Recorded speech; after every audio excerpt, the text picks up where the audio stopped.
Merhaba arkadaşlar, yepyeni haberlerle karşınızdayız. Mert Ramazan Demir gece 4'te eski evinde. Mert Ramazan Demir kız arkadaşıyla sabaha karşı 4'te Cihangir'deki eski evine girerken görüntülendi. Cihangir'de oturan Mert Ramazan Demir geçen yıl sevgilisi Afra Saraçoğlu ile birlikte Ulus'taki bir eve taşınmıştı. Ünlü oyuncu eski evine geri döndü. Mert Ramazan Demir geçtiğimiz çarşamba gecesi saat 4'te Cihangir'deki evine girerken görüntülendi. Üstelik yalnız değildi. Çarşamba akşamı Cihangir'de giren Mert Ramazan Demir mekandan sabaha karşı genç bir kadınla ayrıldı.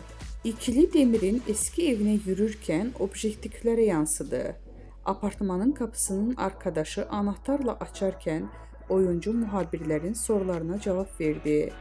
Evime geldim, iyi geceler diyerek içeri girdi.